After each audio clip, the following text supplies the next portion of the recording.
All right, we are live here on the Productivity Show. How you doing, Brooks? I'm great. How are you? It's good to see you. I know you just came back from Asia. For those who don't know, we have some team members in Asia, and about a week ago, I said to Brooks, "Hey, Brooks, I think it would be a good idea for you to go to Asia and do some training with the team." And this is a 3 week, or no, not 3 week, but a 3 day notice. Yeah. And so we actually ended up going to Asia, and now you're back as of today. Yeah. And the fun part is we didn't tell them I was coming uh, in a fun surprise way, not in a drop in and check on them way. I just want to make that clear. But so we didn't tell them I was coming. Only one of them knew. And so we were lining up to board the plane. And then all of a sudden they came and saw me standing there in the check-in lineup to go on the plane. And I wish I had a video of their faces because they were a little surprised. So it was a really, really, really fun time. And it just goes to show, we were just talking about this off air, just goes to show if you want to do a trip to Asia with 3 days notice, you can pull it off and everything will work out well. Yeah, well, I just got back from California. Most of my family lives there, and we just finished, as we are recording this, Lunar New Year. And it was great to see the family. And I literally just got off the plane about 45 minutes ago, ready to rock and roll and to record today. So today we're going to be talking about the 12-week year. And for those who don't know, hey, I'm Tian Pham. I'm the founder and CEO of Asian Efficiency. And I'm Brooks, the operations director of Asians Efficiency, and we're the co-host of the Productivity Show. And one of the things we always like to do on the show is before we dive into the content, we like to share some of our favorite productivity resources with you right out of the gate. So the first one I want to share with you today is an app called Pocket Biases. So I'm somebody who's obsessed learning about cognitive biases. And if you're not familiar with this term, it's all about understanding your own behavior. And they have like psychology terms for them, essentially. So it's just how you make decisions, how you think through stuff, how you solve problems and stuff. And if you understand certain patterns of how we think and make mistakes, you can catch yourself in that moment and either then correct a mistake, make a better decision, or take the right action. And so Pocket Biases is a great app that works on all platforms. So whether you have an iPhone, Android, or Microsoft phone. And I love this app because every single day it shows me a new cognitive bias. So definitely recommend you go check that out. Number two is a cable called Cable Creation 2-in-1. So I love this particular cable because I travel a lot, and sometimes I'll bring my Kindle with me, and then I have my iPhone with me, and then in the past, I used to have two cables to be able to charge both devices. And now with this cable creation, I can have one cable, but it has two different split ends in a way where it can charge a micro USB and a lightning port as well. So a typical Apple product. So now I just take one cable with me, and that saves me a lot of headache and frustration. So definitely go check that out as well. And then the third one is a personal journaling app called Gratitude. As you know, at Asian Efficiency, we're big fans of expressing gratitude on a regular basis. And this is a personal app that you can use to kind of keep track of your daily gratitude actions and affirmations for yourself. So go check that out. We'll have links to all of this in the show notes as well. So Brooks, we're going to be talking about the 12-week year today. But for those who don't know what this is or why we're doing this episode, can you kind of explain what we're going to be doing today? Yeah, the 12-week year is one of those frameworks or methodologies or whatever you want to call it that is in our top three, I would say, of methodologies that members of our community have found success with, listeners of the Productivity Show has found success with, but we haven't talked about it in a while. We first talked about it, I think, almost 2 years ago, back in TPS138. And so if you've tried methodologies like GTD, Agile, that sort of thing, Franklin Covey, and you found they haven't worked for you, you definitely want to give the 12-week year a try, because if you found that you've planning, like you've got the planning part down, but you're not actually hitting your goals, you're not actually executing this great plan that you made, it may be that your planning part is not an issue, it's the execution part. And a 12-week year plan is a really great way of executing on your goals by not focusing on a whole year at a time, but instead focusing on just a quarter. So that's why they call it the 12-week year, because you're just focusing on a quarter. And, we would be very remiss if we didn't mention that the 12-week year is not a framework or concept that we came up with.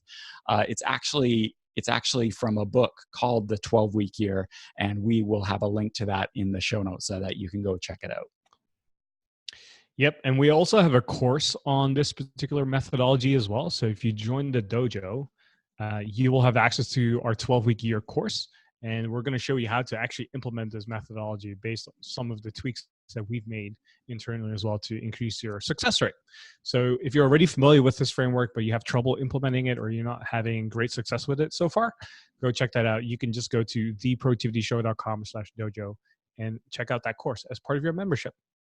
So one of the big things about the 12-week year, as the name implies and says, is that you do everything in a 12-week year. So instead of setting a goal for what we typically do, and what most people do is for 1 year, you set it for 12 weeks, which comes out to roughly 90 days or so.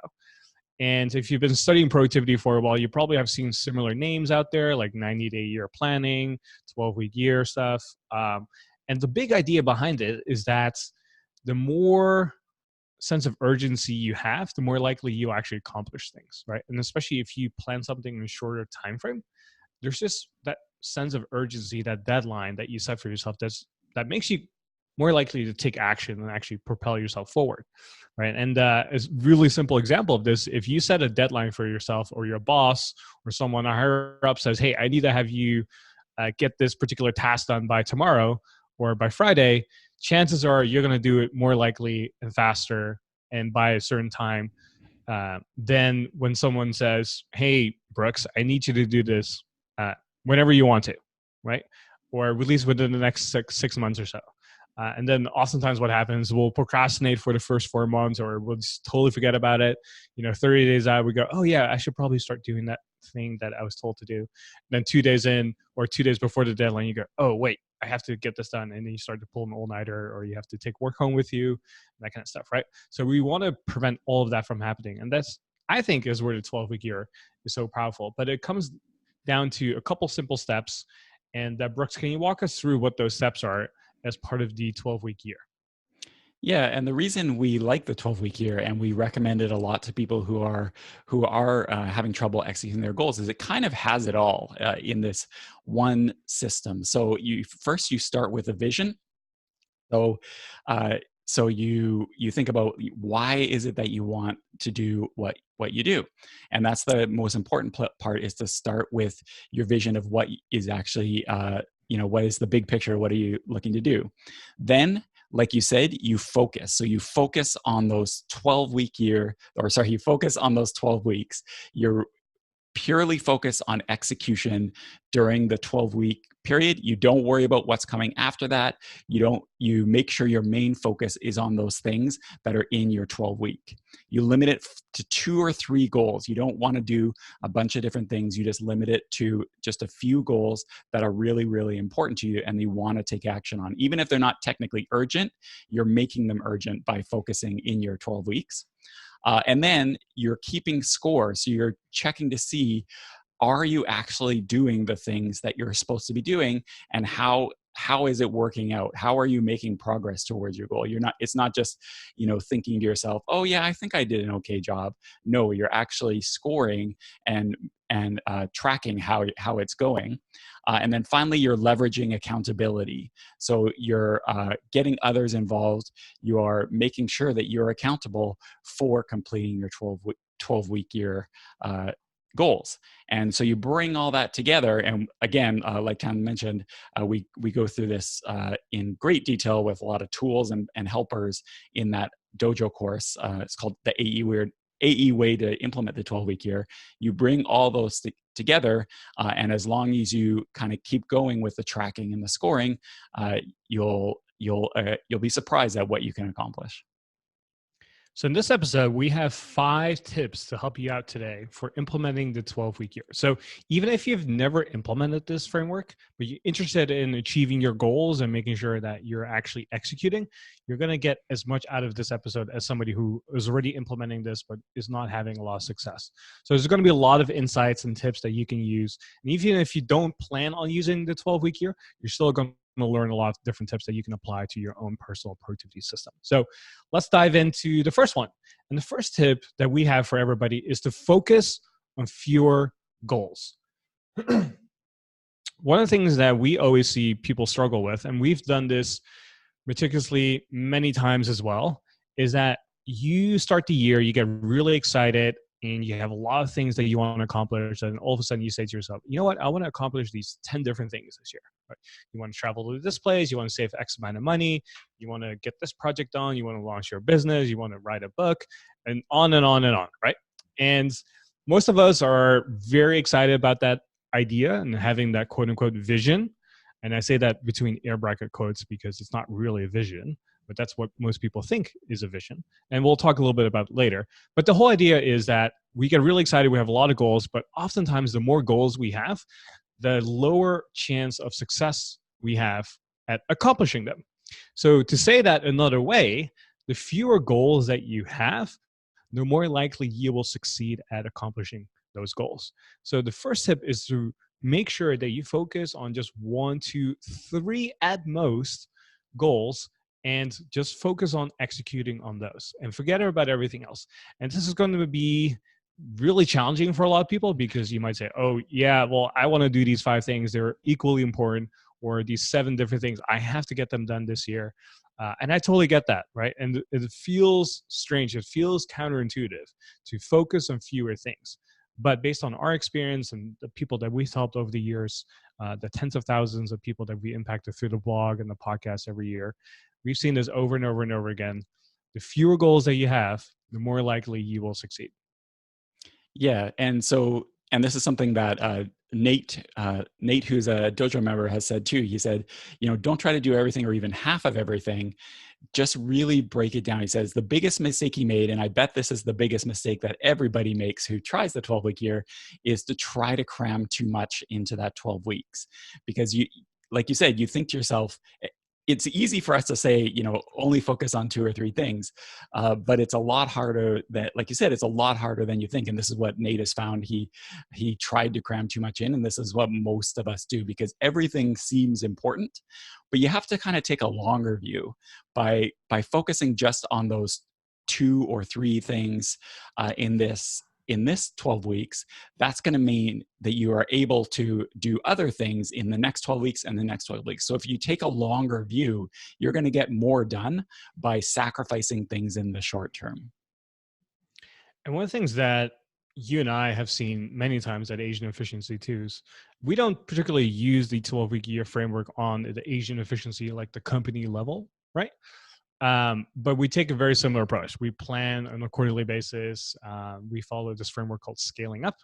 And the idea is very simple too, and very similar, that we plan in 90-day chunks, 1 quarter at a time, which is what kind of the 12-week year does as well.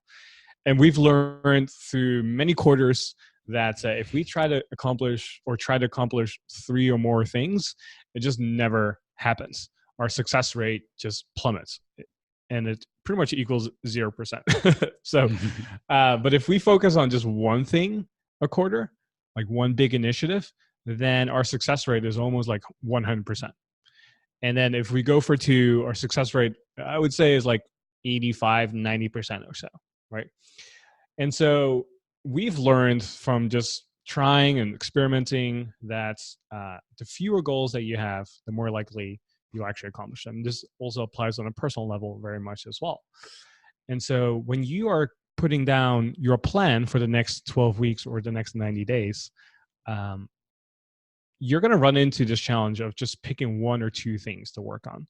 And the best thing you can do is just to say, okay, what's the one domino that if I accomplish this, everything else will be a lot easier, right? And if you can figure out what that domino is, what is that one goal that will unlock everything else, you'll see that there's one clear goal that's more important, that's should be a higher priority than everything else. And if you can figure that out, then everything else becomes a lot easier. And this is something we talk a lot about in the course as well, that we have inside the dojo. So if that's something you need help with, definitely go check that out. Again, it's at theproductivityshow.com/dojo. So that is tip Janira, number. sorry, I was just going to say, speaking of the dojo, we record these episodes live in front of our dojo community. And Janira makes a really great point, which this is why I like recording live, because our members make awesome points. And one is, she says that it feels great when you focus on fewer goals, but you actually accomplish those goals. So it just makes you feel great. So it makes you feel more accomplished. So you just build up this momentum by reaching goals early and then moving on to the next one, versus having these long drawn out goals and long drawn out things throughout the year. So don't underestimate the power of momentum and success. So that's a great point. So that is tip number 1, focus on fewer goals. So let's move on to tip number 2 here, and that is to have a really strong why. And a part of this framework, as you mentioned, Brooks, earlier, is having a vision. And I think most people who start with goal setting and trying to accomplish their goals, they actually skip this step oftentimes, because they think that, okay, if I just make this imagination come true somehow, then everything else will just, fall into place, right? And this imagination is great, and what a lot of people equal to as vision, but you need to be able to write it down. You need to be able to really create a compelling vision, not just a vision, but a compelling vision that really entices you to, 1, keep going and get started, but also 2, to be able to measure that over time as well. And there's something we'll talk about a little bit later. But a lot of people are able to logically connect with something that they want to accomplish, but not emotionally. And that is something that I see either the education is not there, so people just don't know that they should do that, or 2, they can't figure out what their quote unquote why is behind their goal, right? So a really simple example of this is that a lot of people will set weight loss goals, right? So they'll say, hey, I want to lose like 10 pounds, or I want to lose like 50 pounds, or I want to be able to get in shape. And the more specific you are, the better, right? And it's something we've always talked about on the podcast. The more specific you are, the better. So instead of saying, I want to get in shape, you should say, I want to lose 20 pounds, right? That's more specific. That's something you can also measure, and it makes everything else just a lot easier, right? But most people can logically say, okay, that is something I really want to do. But then when you hit a roadblock or something comes up and like life gets in the way, and then you get busy doing other things, then it's easy to say, oh man, do I really want to lose those 20 pounds? Yeah, that can wait, And so you can logically connect with your goal, but what's oftentimes missing for most people is to be emotionally invested or connected to your goal as well. And this is where we've talked sometimes, I think on the podcast as well a few times, but definitely in our courses, we talk about the 5 why exercises, where you just ask yourself why 5 times. Why do you want to lose 20 pounds? Oh, for this reason. Why? For this reason. Why? And you did it 5 times, and you eventually figure out why you really want to do this. And if you can write that down, then you can logically connect with your goal, but also emotionally. And that is really the key point here. Yeah, and if you're having trouble, because for some people it's very obvious and very easy to figure out why are you doing something? What's your why? And like you said, the 5 whys exercise is an excellent way to do that. If you're still struggling and you aren't really sure, actually the course that we talked about earlier, the course in the dojo, has a list of vision prompts to help you get started. So there's a series of questions. It's an extra resource in the course that you can ask yourself to help you define your why and your kind of overending purpose. Like here's an example, like this is an example from the vision prompts. What legacy would you like to leave behind? What's your end game? So, think to yourself, okay, if I were to complete this, what would that look like? What would that do for your legacy, for the world, for your family, for your business? That's an example of a vision prompt you can ask yourself in order to keep going. And you might think, you're mentioning that a lot of times we just kind of like jump into the execution and skip right over the why. And for some goals, that the easier to complete ones, the faster ones, that could be okay. It might work out totally fine. But it's the challenging goals, usually the goals that make the most impact, those domino goals that you were talking about, usually they are more difficult to achieve. And when you start getting stuck, when you start getting off track, when you start going in a direction that is maybe not taking you where you want to go, that's when your why is really, really powerful, because it can help you get unstuck and help you stay on track. So definitely, this is a big mistake that we see people make with defining goals. So you definitely do not want to skip over the vision or the why. So again, that is tip number 2, making sure that you have a really strong why. All right, let's move on to tip number 3 here, and that is to track your actions. How oftentimes, Brooks, have you set goals and you just said, okay, I'm going to do this, and then by the end of the year you go, did I actually accomplish this? Did I actually hit it? And you don't actually even know if you actually hit it or not. Has that ever happened to you? Yeah. And in fact, even worse than that, sometimes what can happen is at the start of the year, you say, oh, my goal is to do X. And then maybe at midway point or later on in the year, you kind of go back and look at your goals and you remember, oh, I totally forgot that was even something I said I wanted to do. So yeah, that has happened to me in a lot of times. An example of this, you gave a weight loss example, and this is a perfect example of tracking, because an example of this is calorie counting. Like 100%, and this is something I've heard from other people as well, like 100% of the time when you do active calorie tracking, lose weight. And that is typically because when you track something, you by nature are paying attention to it, and then you actually start making little subconscious decisions that take you in the direction of your goal, because you know you have to track it, and so it's top of mind. So yeah, tracking is really, really important. So again, the big idea here is that you want to track your actions as much as possible, because that will show you if you're actually on track to accomplish your goals or not, right? So going back to the weight loss example, if you just set at the beginning of the year, I want to lose weight, and specifically you would say something like, I want to lose 20 pounds. How do you actually know if you actually lost 20 pounds or not, right? You would step on the scale and then look at it and say, okay, I lost 2 pounds. I'm on track to do this, right?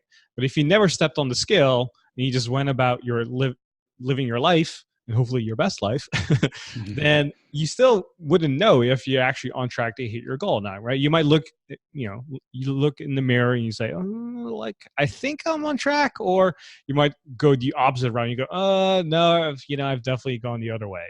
So I know this sounds so overly simplistic, but you would be surprised how many people actually don't track their progress whatsoever. Right? So the weight loss, again, really simple example, because I think everybody can relate to that. But what about launching your book? What about launching your business? What about getting published? What about starting that side hustle? What about redesigning your website? Like, all these different things are projects or goals for some people.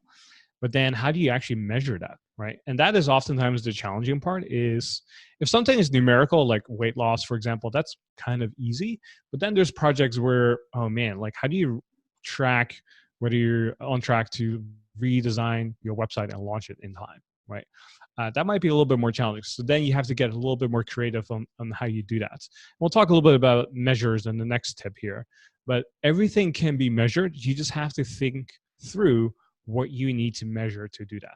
So to give you an example, let's say you want to publish a book, right?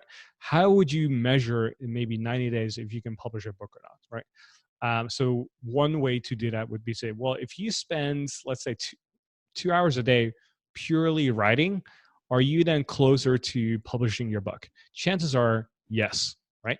And so if you can track how much time you spend writing every single day, and it starts to drop off from like 2 hours a day, 2 hours, and then all of a sudden it's like 10 minutes a day, well, guess what? You're probably not going to get that book published, right? Because now you're tracking and you're seeing that, okay, I'm not spending enough time writing. Obviously, I'm not going to be able to get published if I continue this path of just spending 10 minutes a day, right?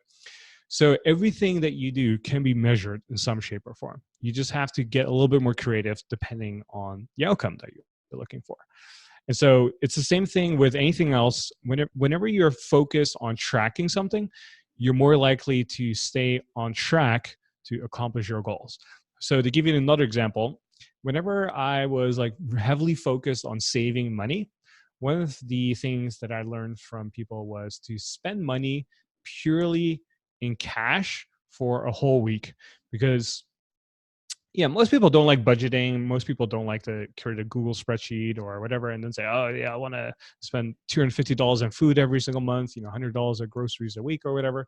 Right? Nobody loves to do that. And it's very philosophical, very non-practical in a lot of different ways because you don't really get real data, right?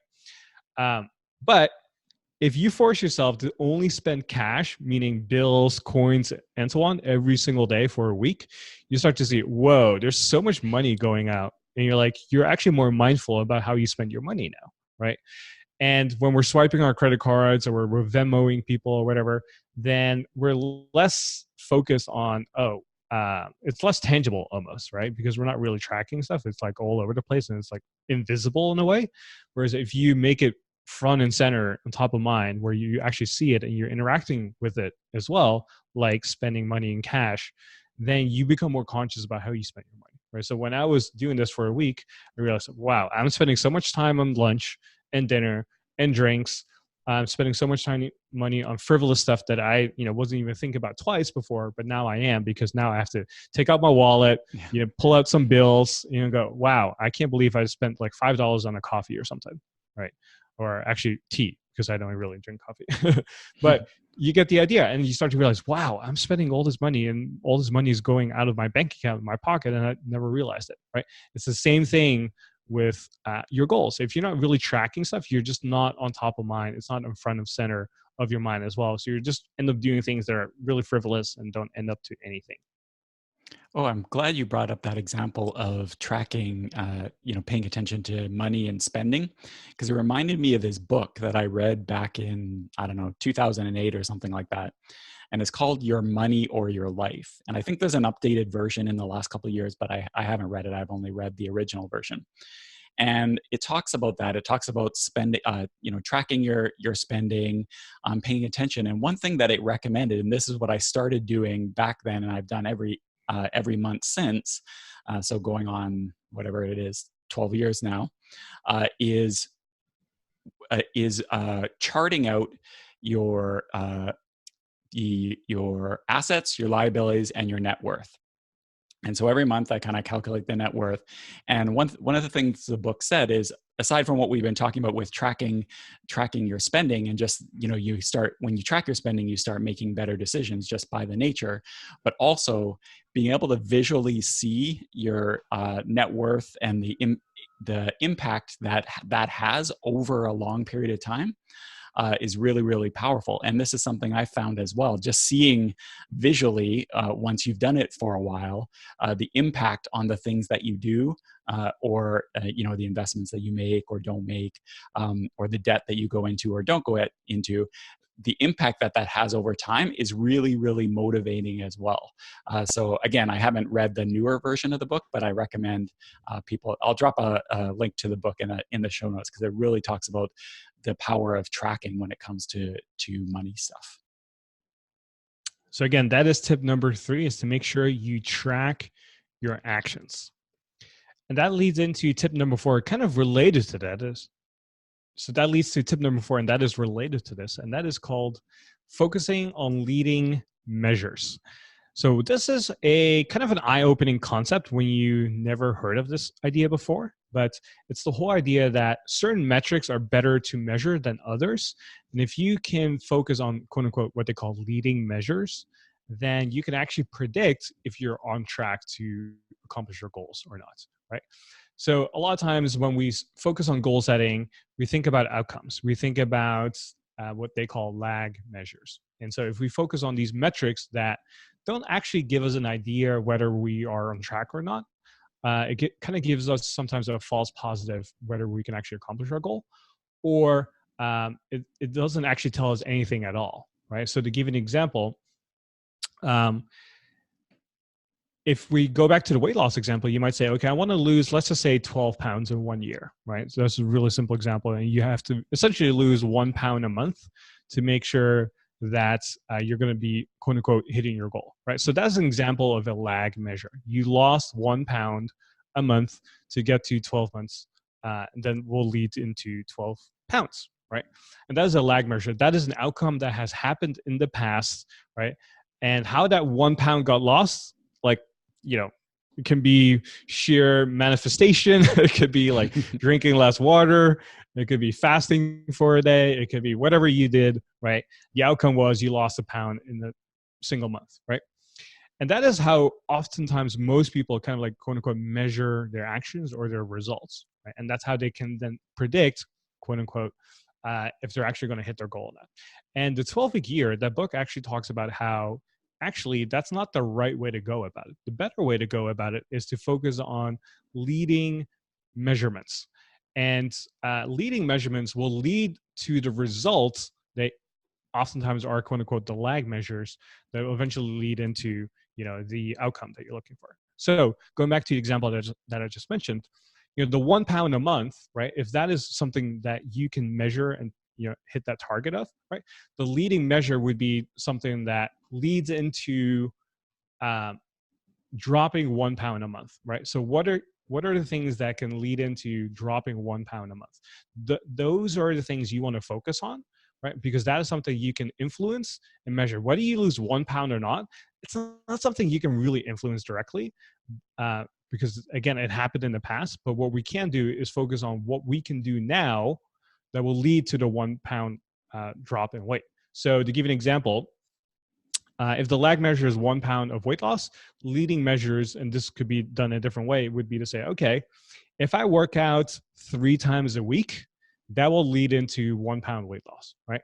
Or if I eat like, you know, 7 salads in a week, then that will lead to weight loss. Or another way would be if I track every single day that I'm eating 2,000 calories a day, then that will lead into quote unquote 1 pound a day as well, or 1 pound a month as well, right? So again, these are different examples of leading measures, right? So when I'm creating my plan for the 12-week year, I want to say, I want to focus on the leading measure because those are the things that I can influence and those are the things that I can almost make habitual. And when I focus on these metrics, then I will eventually get the result that I'm looking for. So for a lot of people, if you want to lose 1 pound 1 pound a month, the best thing or the best leading measure for you would be to say, okay, if I work out 3 times a week or 4 times a week or 5 times a week and just measure that every single week, I will definitely hit 1 pound of weight loss. Yeah, Phil in the dojo kind of brings up a good point, which ties to something you said earlier with the dojo or the domino goals. So even better is if you're picking on leading measures that are those domino goals that will help improve other things at the same time. So, you were talking about a goal of health and losing weight, if that's something that would help you with your health goals. So focusing on that can lead to other areas of your life and can improve your ability to reach other goals as well. For me, an example that sprang to mind when I think about leading measures and lagging measures is I had a goal, and I've talked about this on the podcast before, that I wanted to read more. And the way most people attack this is by saying, "Oh, I want to read 50 books a year or 30 books a year, or whatever that number is." But that doesn't really, to me, that doesn't really take into account the books that you're reading. Like you could easily knock off 20 really thin books, or you could read like one really long, meaty, in-depth book as well. And as far as that kind of measure, it's the same thing. So for me, instead of thinking about I want to read X books a year, I kind of flipped it and said, I want to read for a certain amount per day. And whether that worked out to however many books that worked out kind of doesn't really matter, as long as I'm getting that reading done, then I know I'll be achieving my goal, and I know I will improve building that habit to the reading. So I really liked this leading versus lagging measure. I know it's been talked about in other places as well, but the 12-week year is the first time that I had really come across it. And I think it does a very good job of linking that to the tracking and the execution aspect of it. So again, that is tip number 4, is to make sure that you focus on leading measures, not lagging measures. All right, so let's move on to tip number 5 here, and that is don't go at it alone. When it comes to goal setting and accomplishing our goals, it's oftentimes better to do with other people or to get other people involved in some shape or form to help you accomplish your goals. If you try to go at it alone, your chances of success are oftentimes pretty low compared to when you do it with other people, right? It's one of the reasons why, for example, CrossFit is so popular and has gone really big, is because instead of working out by yourself, right? And if you don't feel like working out, you can just go, you know what, I'm going to go tomorrow. But then if you have to be part of this group or this class, or you have a workout buddy or accountability partner, and they say, hey, Brooks, are you coming to work out tonight? And you go, no, I don't think so, or I don't feel like it. Chances are your workout partner or buddy will say, hey, I want you to be there. I want you to come. You were committed. You said you were going to do this. Let's make sure we actually go ahead and do this, right? And so you feel more enticed and more likely to come when you have some sort of accountability like that. So getting other people involved in that way, right, having some form of accountability makes it more likely for you to follow through. Because if we just do it on our own, we can come up with excuses. We can give, 10 reasons why we shouldn't do something. And if we don't have to report to anybody else, chances are we're just going to, not do what we need to do. Yeah, you give a good example, because it's amazing how sometimes the excuses we have for not taking our actions, for moving towards our goal, make perfect sense when they're in our mind. Like, I can't go work out because I had a stressful day yesterday and I'm just feeling tired, or whatever it is, I have something later. These excuses sound totally perfectly valid in our own mind, but then when we go to actually say them to someone else, we realize, even if they're very nice about it, just the aspect of saying it to someone else, you realize, no, I guess I could go do my workout after all. So, they still sound good to you, but your accountability buddy is like, no, come on. So it's really, really powerful. And that's one thing. Another thing I like about 12-week year is it links this accountability aspect in there, and really encourages you to go through it and share your accountability. This is one thing that one reason why the dojo, our community, is so powerful, is people post their 12-week year accountability in our forums, so that other people can comment, give encouragement, give assistance if any is needed. Sometimes you don't need assistance. Sometimes it's just that act of posting it can really help you keep going. So find people, whatever your goal is, even if they have no idea about the stuff that you're doing. It's always nice when they do, but even if they don't have any idea and can't give you any quote unquote advice, if you can find somebody that you can just share it with, just that sharing can often help you take the action. Yeah, one of my favorite excuses for missing my workouts was I would have it planned on my calendar for, let's say, 60 minutes from 3 to 4. And then I might finish like a call or something, and then it's like 3:08. Right? I miss like 8 minutes, and then I go, oh, no, I can't be perfect anymore. I can't do that perfect workout. I only have 52 minutes now. I'm going to skip that workout. I'm going to do it next time when I have the full hour. Right? When in reality, those 8 minutes make like no difference whatsoever. Right? And if you're somebody like me who has to make sure that everything is quote unquote perfect for you to even start something, oh my gosh, if you don't have an accountability partner or something like that, you just come up with like the simplest excuses to not do anything. And now the way I just work around this is, one, I have a personal trainer, and two, our sessions are only 30 minutes. And I've had sessions before where I could literally only be there for 15 minutes, right? Because my Uber was late or whatever. And I would still show up for this 15 minutes, but those 15 minutes, oh my gosh, I'm dead in 15 minutes. And it was still worthwhile going, right? And that really taught me a lesson that, you know what, you can do stuff when circumstances are imperfect. The most important thing is actually showing up and still doing it. And when you have that accountability partner, or when you have that person on the other side, counting on you, chances are you're going to actually do it more often than not. All right, so that is tip number 5. And those are the tips that we have for you today. So we hope that you enjoyed today's episode. And before we close it out, we always like to give you some actionable steps, because everything that we do at Asian Efficiency is simple and actionable.